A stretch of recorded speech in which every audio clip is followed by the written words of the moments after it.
안녕하세요 여러분, 반갑습니다. 이번 시간에는요 타베두에서 마련한 소방학 개론, 소방관계 법규 특강을 준비했습니다.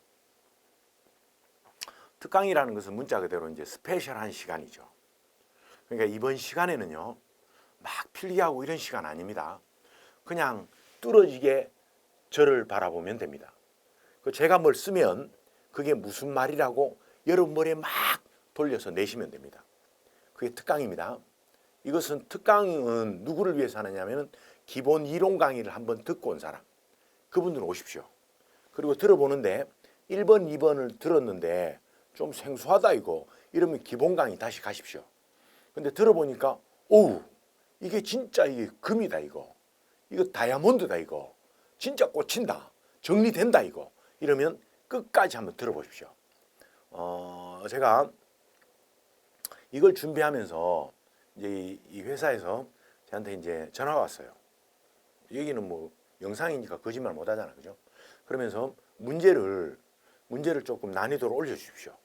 그 난이도 올려주는 기준이 있는데 2020년 6월 20일 시험 기준으로 올려주십시오. 그보다 조금 더 올려주십시오. 그래서 공부를 좀 한 사람이 싱겁다는 말이 우리 사이트에 적어도 안 나오게. 그러니까 공부를 좀 하신 분들이 들어보고 오우 저 아저씨 좀 한다 저거. 준비 좀 해왔는데 이거. 정리되는데 이거. 이렇게 좀 해주십시오. 부탁입니다. 그래서 시간을 쪼개서 오게 되었습니다.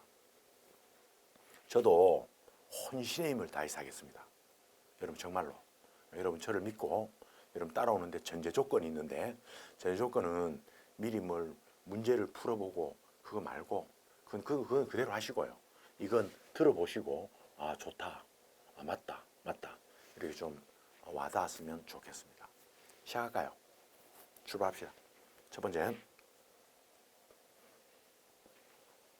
우리는 이런 용어가 있는데요. 소방 대상물이 있고요. 두 번째로는요.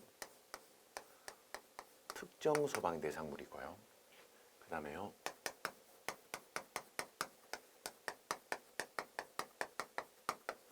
소방 안전관리 대상물이 있습니다. 그러면 여기는 몇 개 있느냐 하면 여기는 6개 있습니다. 네, 찍어볼게요. 첫 번째 건물요. 두 번째 차량요. 세 번째요. 항구에 메어둔 선박. 그 다음에 선박의 계단, 선박의 난간요. 이렇습니다. 그럼 6개인데요. 6개인데 지금 제가 체크한 건 5개밖에 없습니다. 우리가 기억해야 될 것은요. 임야 아닙니다.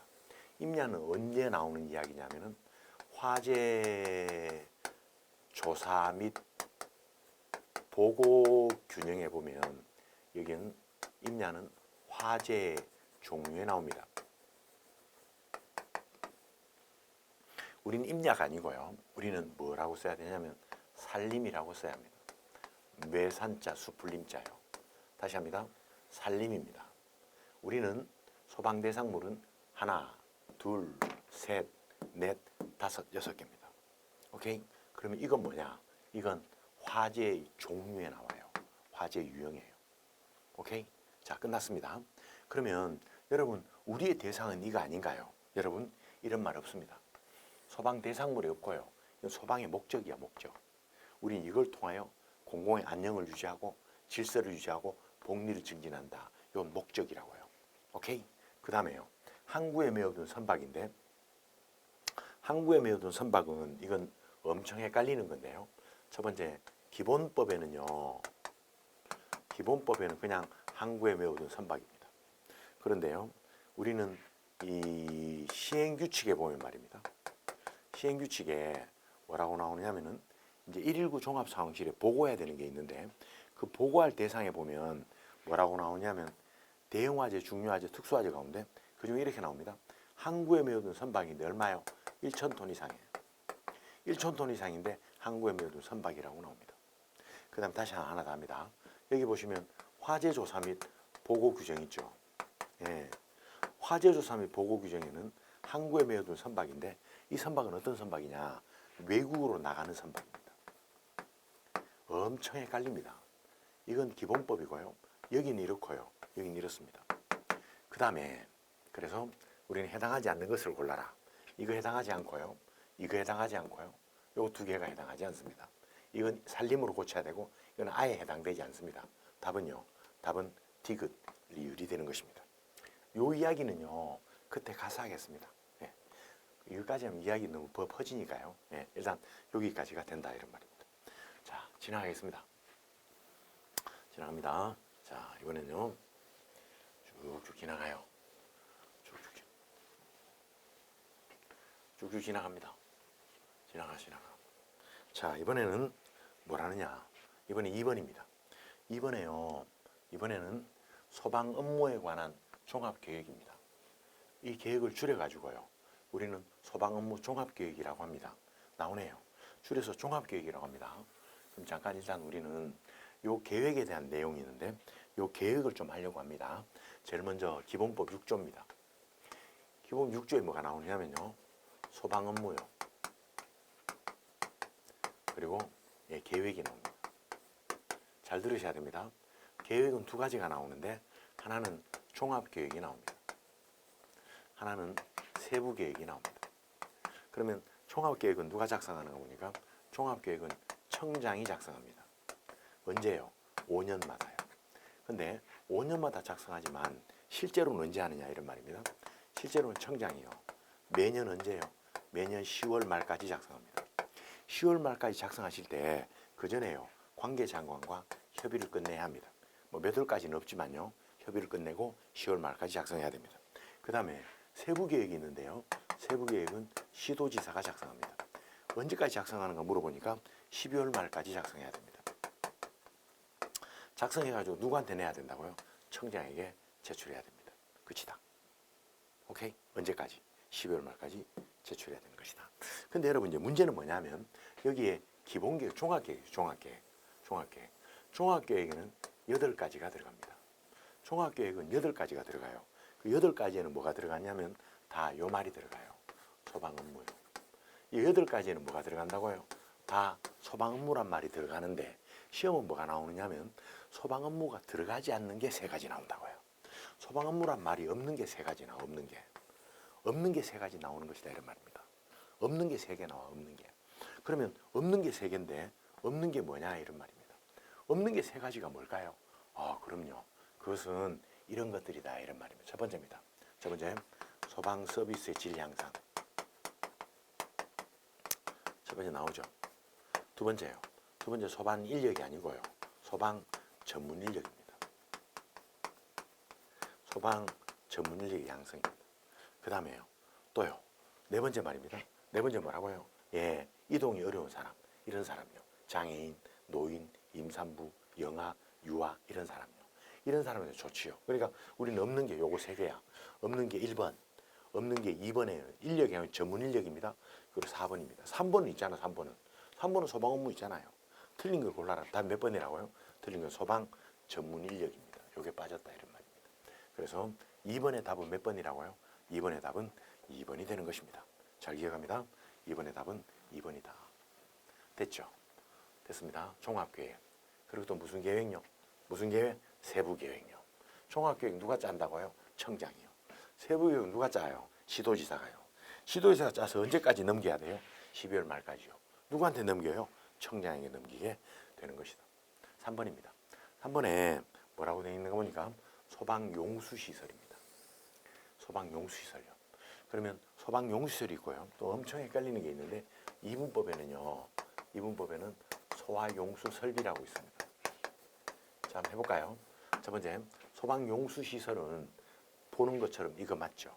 근데 여러분, 이분법에 나오는 소화용수설비는요. 첫 번째, 우리의 소방이 쓰는 물은 다 상수도 관 물 받아 사는 마시는 물. 쓰는 물 받아 사거든요. 그러니까 우리는 여기 나오는 게 뭐라고? 첫 번째 다 상수도입니다. 그래서 상수도 소화용수설비입니다. 근데 우리가 TV에 나는 자연인이다 보시죠. 나는 자연인이라는 거 상수도관이 안 들어온다고요. 그럼 그분들은 다 뭐라고요? 물을 받아뒀다고요.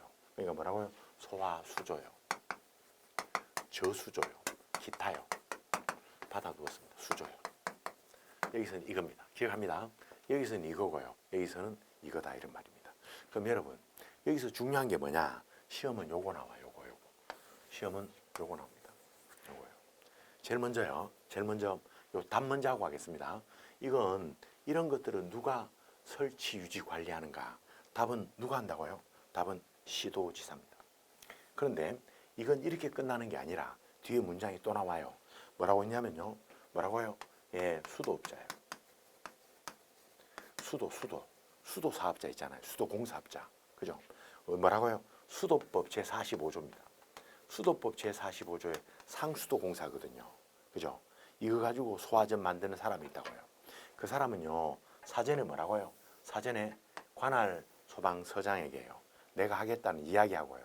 하고 나면 내가 했다는 이야기를 통보해 주어야 합니다. 그러면 만약에 이분까지 나오면 누가 되느냐면 바로 시도지사도 되고요. 뒤에요. 수도법 45조에 따라 설치한 자 나오면 당신이요. 이 두 사람이 됩니다. 근데 현재 이 말이 없거든요. 그럼 답은 뭐라고? 답은 시도지사가 되는 것입니다. 자, 그런데 이제 그거보다 더 잘 나오는 건 요거예요. 요거요. 그럼 저수조는요, 물을 받아 두었습니다. 자, 저수조입니다. 지하라고 칩시다. 물을 받아 뒀는데, 첫 번째 여기 숫자가 3개 나오는데, 첫 번째 저수조의 깊이는요, 여기로부터 얼마라고요? 네, 4.5m 이내입니다. 얼마 이내라고요? 4.5m 이내다 이런 말입니다. 그 다음에 이제 물을요, 받아놨는데 이 물을 빼서 써야 되잖아요. 그죠? 빼쓰려면 물을 흡수해 나갈 관을 집어넣어야 되거든요. 빼나가야 되니까요. 이때 관의 끄트머리 있잖아요. 관의 끄트머리와 요 바닥은 얼마요? 네, 0.5m 이상 떨어져야 되는 것입니다. 그 다음에요, 관을 집어넣는 구멍 있죠? 맨홀 뚜껑 같은 거요. 요건요, 지름이 얼마라고요?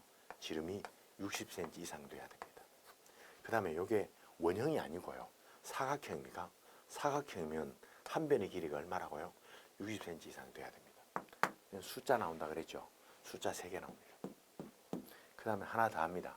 이건 어디에 설치해야 된다고요? 건물이 막 있는데요. 예, 어디 설치해야 된다고? 이 건물이나 이 건물을 어디 설치해야 돼요? 그렇죠? 빈 공터 있는 곳. 요거, 여기를 봐야 돼요. 여기를 봐야 되는 것이다 이런 말이에요. 오케이? 자, 제일 잘 나오는 거 요겁니다. 잘 기억합니다. 급수탑은요, 급수탑이죠. 그 물 나오는 탑, 급수탑. 급수탑은요, 어떻게 되느냐면 이렇게 됩니다. 자, 이렇게 되어 있습니다. 공구리 쳤고요. 밑에 수도관이 있겠죠. 물이 올라오죠. 그러면 요 관의 지름은 얼마라고요? 네, 100mm 이상입니다. 그 다음에요, 열고 닫고 하는 밸브 있죠. 개폐 밸브요. 밸브는 얼마요? 바닥에서 1.5에서 1.7m 사이에 있어야 됩니다. 끝났다, 그죠? 3번의 답은 몇 번이라고요? 3번의 답은 4번이 되는 것입니다. 지나갑니다. 지나가요. 이번에는 4번입니다. 4번이 한번 보시죠. 4번요. 4번입니다. 4번의 내용이 있는데 4번은 어떤 내용이냐 이런 말입니다. 4번은 우리는 이제 나오네요. 이 15조입니다. 15조. 예, 이런 것들의 관리와 그리고 불의 사용료. 이게 15조거든요. 요 뒤에 나오는 게 특수가해물입니다. 그러면 15조가 있는데 제일 먼저 1번요. 불을 사용하는 설비 있잖아요. 그죠? 첫 번째 보일러가 있습니다. 두 번째 난로가 있어요. 세 번째요. 건조 설비가 있습니다. 네 번째요. 수소가스가 있습니다. 다섯 번째입니다. 불꽃을 사용한 쇠를 붙이거나 쇠를 자르는 용접 용단이 있습니다. 여섯 번째가 있는데요. 바로 이겁니다. 뭐라고요? 전기입니다. 전기. 일곱 번째입니다. 노화덕입니다. 여덟 번째입니다. 상업용 주방입니다. 요 8가지가 지금 불을 사용하는 설비인데요. 현재 우리가 하는 건 뭐냐면요. 우리 요거 하면 돼요. 요거. 전기시설. 한번 해볼게요. 자, 그러면 전류가 통하는 전선에는 첫 번째 둘 중에 하나입니다. 과전류 차단기 아니면 누전 차단기거든요. 첫 번째 과전류 차단기를 설치해야 합니다. 됐죠? 그 다음에 두 번째입니다. 전선과 접촉하는 곳은 뭐라고요? 열에 의해 내열. 답은 몇 번이라고? 답은 1번이 되는 것입니다. 이 중에 우리는 다시 해볼까요? 뭘 설치한다고요? 전기예요. 뭐라고? 과전류 차단기입니다. 뭐라고요? 전선이 이런 건 다 내열요. 열에 강해야 된다 이런 거. 그죠? 그 여러분들이 다 됐는데 우리는 요거 하나 해볼래요? 보일러요. 보일러. 보일러에 보일러실이잖아, 그죠? 그죠? 그러면 보일러가 있습니다. 그리고 연료 탱크가 있죠, 그죠? 있습니다, 그죠? 그럼 일단 요 간격은 얼마요? 얼마? 1m 이상입니다. 보일러는 열이 나오는 곳이니까요. 천장과 벽으로부터 얼마요? 0.6m 이상 떨어져야 합니다. 그 다음에요. 여기에 있잖아요, 여기에요. 이제 기름이 들어가야 되잖아요, 그죠? 연결하는데요. 연료통을 기준으로 얼마요? 0.5m 이내요. 뭘 달아야 된다고요? 긴급 차단 장치를 달아야 합니다. 맞죠, 그죠? 그 다음에 이번엔 난로입니다. 난로가 있는데요. 난로로부터 여기 난로 있죠, 난로 있습니다. 난로가 천장에서 0.6, 벽으로 0.6이 아니고요. 난로의 연통이요. 난로의 연통이 얼마라고요? 천장으로부터 0.66. 바깥으로 얼마요? 0.6입니다. 기억합니다. 얼마요? 0.6m 떨어져야 됩니다. 그럼 뭐 말리는 건조 설비 있죠. 건조 설비는 얼마라고요? 그럼요. 얼마? 이 건조 설비는 천장이나 벽으로부터 얼마 얘는요? 0.5예요. 수소가스까지만 하겠습니다. 수소가스는요. 이 숫자가 한 4개 나옵니다. 첫 번째, 우리는 뭐라고요? 불연제로 된 평지붕이잖아. 불연제로 된 평지붕 위에는 지붕 위에 이거 올려도 됩니다. 에드벌룬요. 그죠? 올려도 되죠. 근데 조건이 있는데 에드벌룬의 지름이 R이잖아요. 그죠? 그러면 평지붕 이건요. 이건 2R이어야 됩니다. 이 지름의 2배 이상이면 이 위에 올려도 돼요. 오케이? 그 다음에 두 번째입니다. 두 번째로요. 이제 하늘에서 올렸죠. 올렸잖아요. 그죠? 그럼 하늘로부터 이게 몇 도죠? 180도고요. 이건 몇 도죠? 90도잖아요. 그죠? 이 에드벌룬이 어디 왔다 갔다 해야 되냐면 45도입니다. 45도. 여기 왔다 갔다 하면 됩니다. 이거 넘어가면 안 된다고 돼 있다. 그럼 숫자 몇 개 있죠? 2R이고요. 그리고 뭐라고요? 얼마? 45도요. 그 다음에요. 바람이 초속 얼마라고요? 초속 7m/s입니다. 이러면 말입니다. 빨리 내려라 그랬습니다. 그럼 빨리 내리소. 불안하니까요. 그 다음에 에드벌룬에 수소가스 채우는데 얼마 이상? 90%. 숫자 내겠습니다. 90% 이상 채우소. 지름이 R인데 여기는 지붕은 2R 이상 돼야 됩니다. 바람이 어떻다고요? 7m/s입니다. 움직이는 각도는 각각 얼마라고요? 45도입니다. 기억합니다. 나머지는 생략하겠습니다. 자, 그래서 4번의 답은 1번이 되는 것입니다.